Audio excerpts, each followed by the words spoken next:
আসসালামু আলাইকুম, সবাইকে স্বাগতম যে সিকিউরিটি কালি লিনাক্স কমান্ডের দ্বিতীয় পর্বে। আজকে আমরা কিছু কালি লিনাক্সের বেসিক কমান্ড শিখব। আমরা ফার্স্ট পর্বে কিছু কমান্ড দেখেছিলাম, আজকে আমরা সেকেন্ড পর্বে কিছু কমান্ড দেখব। তো চলুন কালি লিনাক্স টার্মিনাল ওপেন করে নিচ্ছি।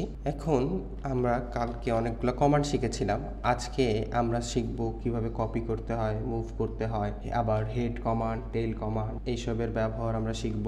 আরও কিছু শর্টকাট কি দেখে নেব যে কীভাবে শর্টকাট কিগুলো দিয়ে আমাদের কাজকে আরও ফাস্ট প্রসেসিং করা যায়। তো চলুন আমি ডেস্কটপে চলে যাচ্ছি, যেহেতু একটা ফাইল ক্রিয়েট করা প্রয়োজন। সিডি ডেস্কটপ করে নিলাম, ক্লিয়ার করে দিচ্ছি। তো আমি এখানে টাচ দিয়ে একটা ফাইল ক্রিয়েট করে নিচ্ছি। আমি একটা ফোল্ডার তৈরি করে নিই এমকেডির, যে ফোল্ডার একটা ক্রিয়েট করে নিলাম। আমার একটা ফোল্ডার অবশ্য তৈরি হয়ে গেছে। আমি টার্মিনালটাকে অ্যাক্সেপ্ট করে দিচ্ছি আপনাদের দেখার সুবিধার্থে। তো এমকেডির যে একটা ফোল্ডার তৈরি হয়ে গিয়েছে, এবার আমরা একটা ফাইল তৈরি করে নেব। আবার টাচ দিয়ে একটা ফাইল .txt তৈরি করে নিচ্ছি। তো এই যে ফাইল .txtটা, এখন আমরা এই ফাইলটাকে কপি করে এই ফোল্ডারের ভিতরে দেব।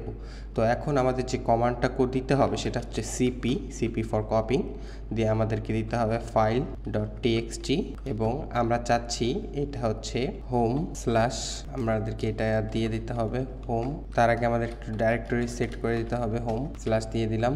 যে সিকিউরিটি হচ্ছে আমাদের ইউজার নেম, এবং এর ভিতরে যে ডেস্কটপ রয়েছে, ডেস্কটপ এর ভিতরে যে ফোল্ডার, এই ফোল্ডারে আমরা চাচ্ছি এটা কপি হোক। তো আমরা এখানে দিয়ে দেব, দেখি এখন আমাদের কপি হয়েছে কিনা।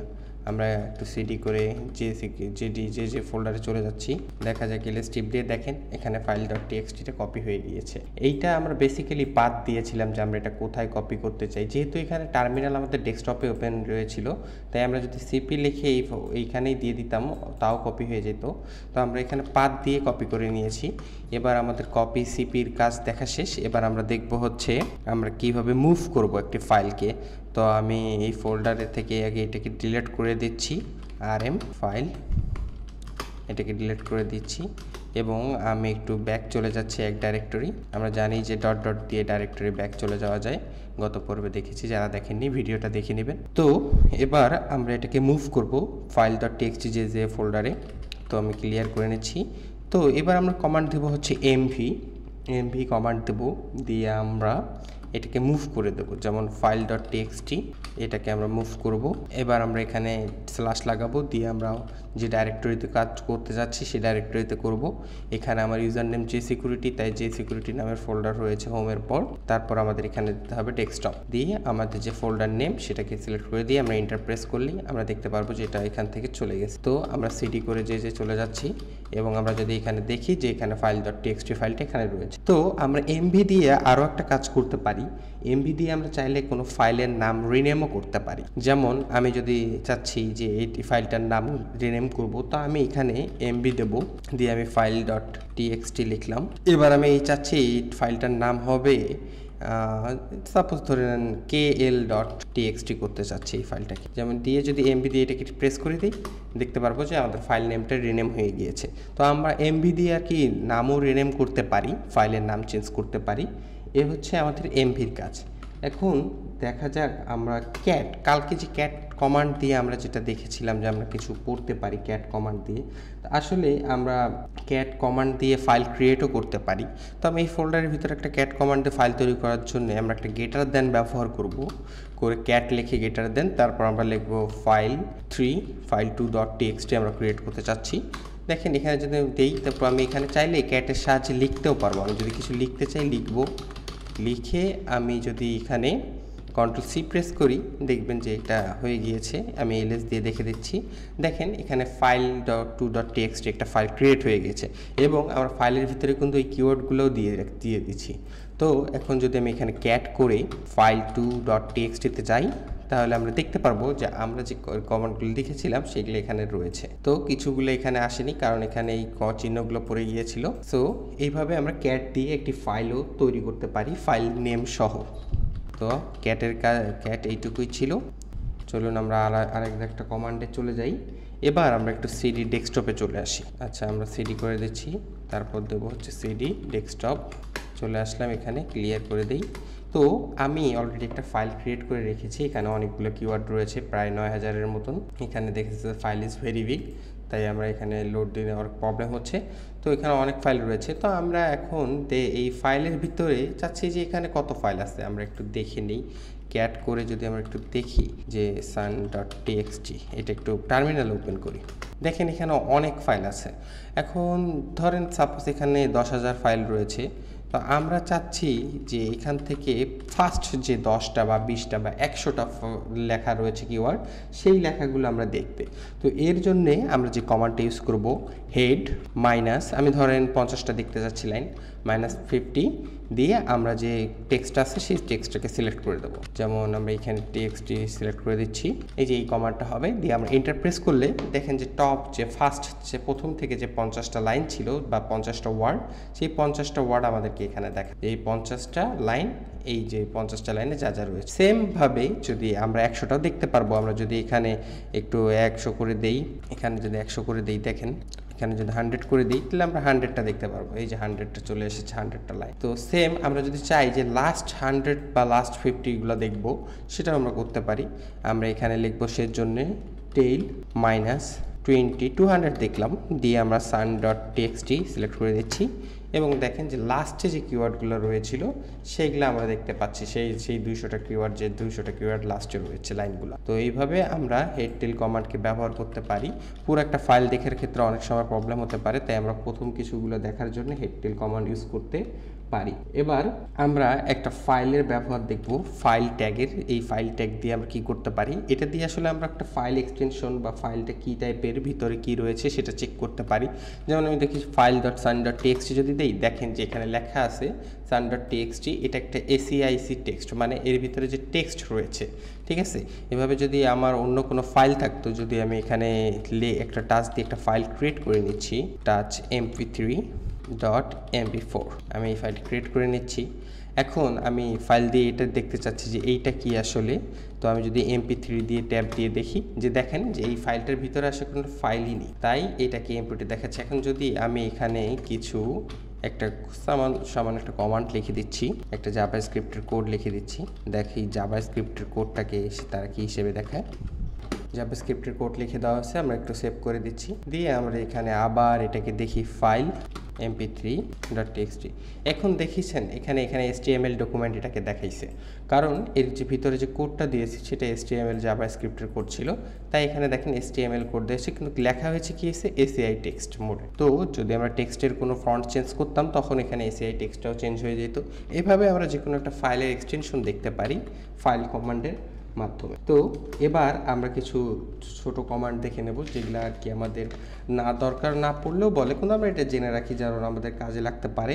যেমন আমরা যদি কখনো টাইম দেখতে চাই, জাস্ট আমরা এখানে যদি টাইম লিখি, তাহলে দেখবেন যে আমাদের টাইম চলে এসেছে, যে টাইম কতক্ষণ ধরে রয়েছে, CPU টাইম, এই যে দেখেন CPU টাইম কতক্ষণ, CPU 1%, এইভাবে আমরা টাইম লিখলে এখানে টাইম চলে আসবে। তারপর আমরা যদি এখানে লিখি ডেট লিখলে দেখছেন ডেট সহ টাইম চলে আসছে। এইটা কিন্তু ছিল আপনার সিস্টেম আপ টাইম, ঠিক আছে, যে কতক্ষণ থেকে সিস্টেমটা আপ টাইমে রয়েছে, এটা কিন্তু সেই টাইমটা যেটা আমাদের ঘড়ির টাইম না। এইতে যদি ডেট লেখেন তাহলে আপনি আজকে কয় তারিখ, কয় মাস, কত সাল, এইসব দেখতে পারবেন, যেরকম করে সেট করা রয়েছে। যেমন এখন কয়টা বাজে, এটা লিনাক্সে যেহেতু অন্য টাইম দেখাচ্ছি।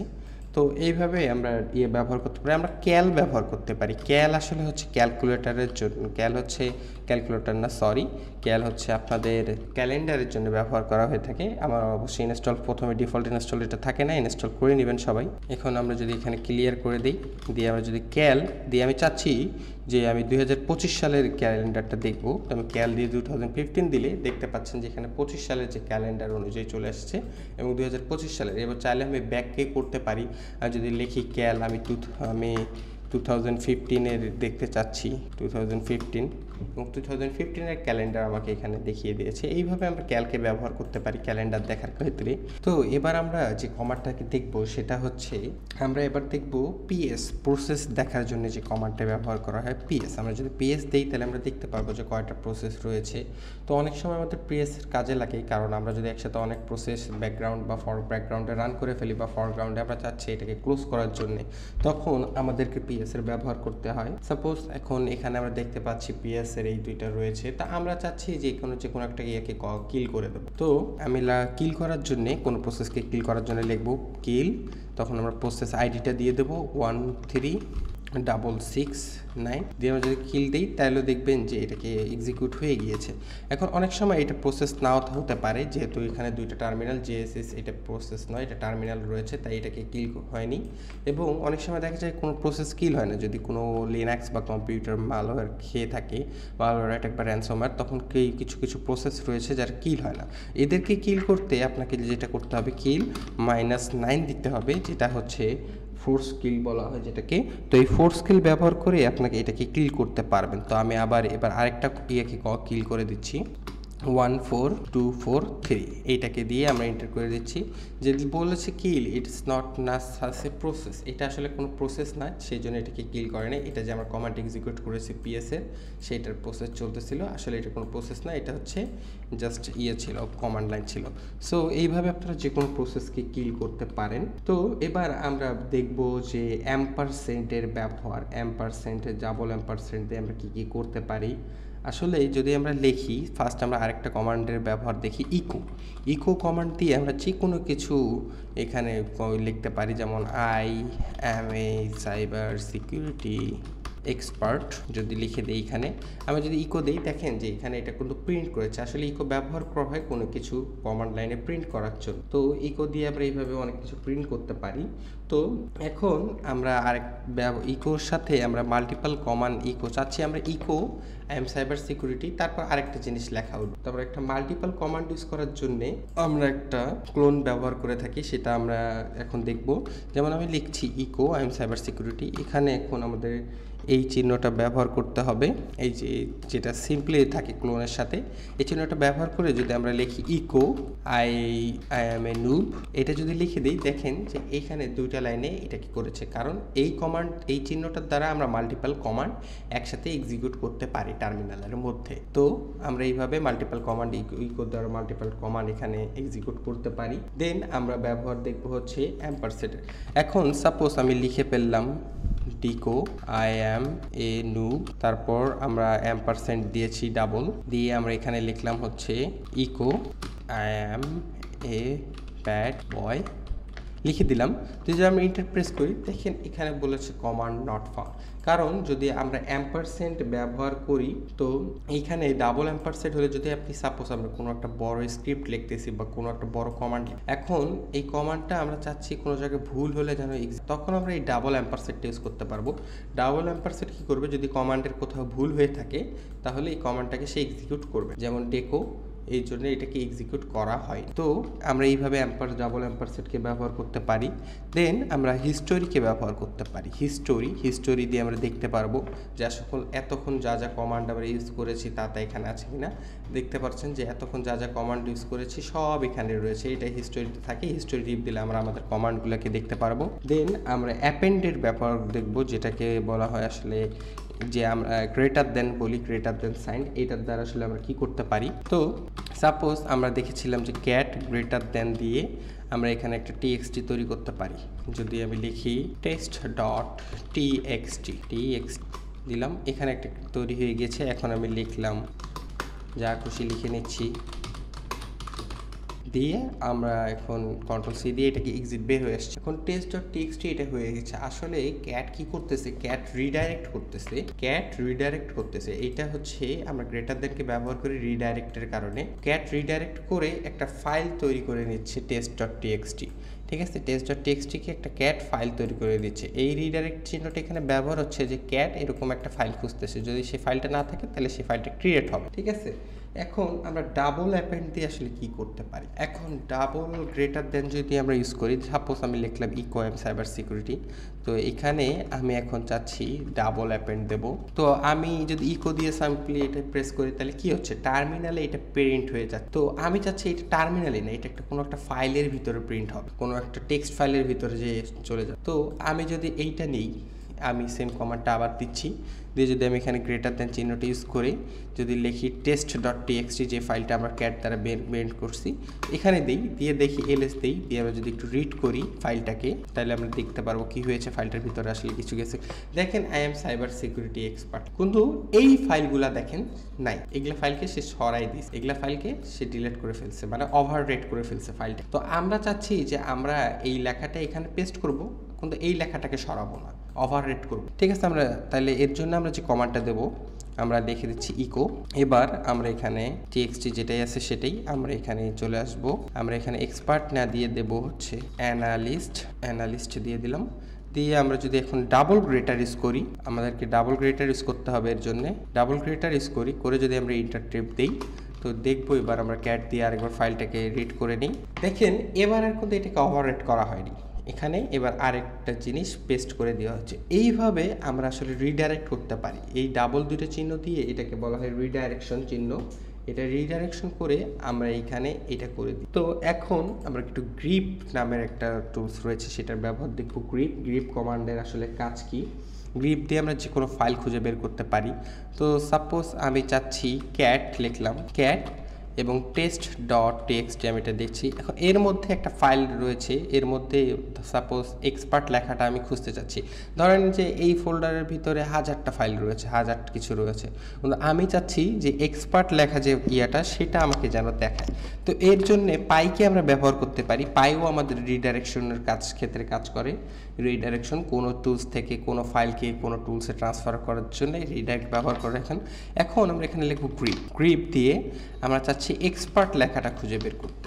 তো যদি আমরা গ্রিপ দিয়ে এক্সপার্ট দিই তাহলে দেখেন যে লেখাটায় যেটা ইয়াতে রয়েছে, যে লাইনের মধ্যে এক্সপার্ট রয়েছে সেই লাইনটা আমাদেরকে গ্রিপ এক্সপার্ট খুঁজে দিচ্ছে। এখন যদি আমি লিখি এখানে যে এক্সপার্টের জায়গায় আমি লিখলাম এবার অ্যানালিস্ট যদি দেই, দেখেন এবার আমাদের গ্রিপ কি করেছে, অ্যানালিস্টকে খুঁজে দিয়েছে। তো এইভাবে আমরা গ্রিপকে আসলে ব্যবহার করতে পারি। তো এখন আমরা অনেকগুলোই কমান্ড দেখে নিয়েছি। তো এখন আমরা কিছু শর্টকাট দেখব, আসলে কিছু শর্টকাট কিবোর্ড শর্টকাট দেখব যেগুলো আমাদের দৈনন্দিন কাজকে আরো ফাস্ট করে দিবে। যেমন আমরা ইউজ করতে পারি, দেখেন আমি এখানে লিখলাম ডেকো, যেমন এই কমান্ডটা আমি লিখলাম। এখন আমার এখানে ভুল হয়েছে আমি দেখতে পাচ্ছি। তো এখন আমি যদি প্রথমে যাইতে চাই কি করতে হবে, আমাকে আপার কির যে লেফট কি এন্ড রাইট কি রয়েছে কিবোর্ডে সেগুলোকে প্রেস করে যেতে হচ্ছে একটা করে। তো এটা আসলে অনেক সময় লাগতেছে, বা আমরা এখানে ডাইরেক্ট মাউস দিয়েও টিপ দিয়ে চলে যেতে পারছি না। তো এইটা করার জন্য সাপোজ আপনি এত বড় একটা কমান্ড লিখছেন, ফার্স্টে আপনাকে একবারে বিগিনিংয়ে যেতে হচ্ছে। তখন আপনি যদি কন্ট্রোল এ প্রেস করেন তাহলে দেখবেন যে প্রথমে চলে আসছেন। এই যে দেখেন কন্ট্রোল এ প্রেস করলে প্রথমে, এবং কন্ট্রোল যদি ই প্রেস করেন তাহলে আপনি একবারে ইন্ডে চলে যাবেন। এবং আপনি চাচ্ছেন যে সাপোজ আমি এখানে লিখি ডাবল এ, ঠিক আছে, এখন দেখা যাচ্ছে ব্যাড বয় হয়ে গিয়েছে, ঠিক আছে। তো এখন ব্যাড বয় আমি চাচ্ছি একটা করে ব্যাক করতে, আমি আপার কি না ইউজ করলেও পারবো। সাপোজ আমি এইখানে চলে এসেছি, এখন আমি এখানে কন্ট্রোল বি প্রেস করলে ব্যাকে চলে আসতে পারবো, একটা করে সিঙ্গেল ওয়ার্ডে ব্যাক চলে করবে। এবং যদি আমি কন্ট্রোল এফ প্রেস করি তো একটা করে ওয়ার্ড ফরওয়ার্ড করবে, দেখেন একবার করে ফরওয়ার্ড করে চলে আসতেছে। এবং কন্ট্রোল ইউ যদি আমি দিই পুরো ফাইল যে আগের যে বাকি অংশটুকু যেটুকু ছিল সেটা পুরোটাই ডিলিট করে দিয়েছে, ঠিক আছে, এটাকে পুরোটাই ডিলিট করে দেওয়া হয়েছে। তো এখন যদি কন্ট্রোল পি দিই আমরা তাহলে দেখেন যে আগে যে কমান্ডটা আমরা ফার্স্ট যে কমান্ডটা দিয়েছি প্রিভিয়াস কমান্ড যেটা ছিল সেটা এখানে পেস্ট করতেছে বারবার। তো আমি যদি আবার কন্ট্রোল পি দিই দেখেন যেরকম ছিল এরকমই রয়েছে। তো আমরা এই শর্টকাটগুলো আসলে ইউজ করতে পারি। তো এখন যদি আমরা এইটাকে লিখি দিয়ে যে কন্ট্রোল ইউটিউব দিই দেখবেন যে একবারে ডিলিট হয়ে গিয়েছে কমান্ড। তো এই কিগুলো মনে রাখবেন, কন্ট্রোল এ, আমি আবার দেখিয়ে দিই, এইটা কন্ট্রোল এ দিলে আমরা একবারে প্রথমে চলে আসব, কন্ট্রোল ই দিলে আমরা একবারে ইন্ডে চলে যাব, এবং কন্ট্রোল ইউ দিলে আমরা পুরো ইয়াটাকে ডিলিট করে ফেলতে পারবো। তো এভাবে আমরা এই শর্টকাট কিগুলো মনে রাখবো। তো আজকে এই পর্যন্তই ছিল লিনাক্সের বেসিক কমান্ডের পার্ট 2। আমরা আশা করি লিনাক্সের নিয়ে পরবর্তীতে আরও কিছু ভিডিও নিয়ে আসব। অবশ্যই যারা যদি ভিডিওটা ভালো লাগে অবশ্যই সাবস্ক্রাইব করবেন, লাইক অ্যান্ড কমেন্ট করবেন, এবং আপনাদের যারা হ্যাকিং শিখতে চায় এবং যারা ব্রাদার রয়েছে তাদেরকে শেয়ার করে দিবেন ভিডিওটা। তো সবাই ভালো থাকবেন, সুস্থ থাকবেন, আল্লাহ হাফেজ।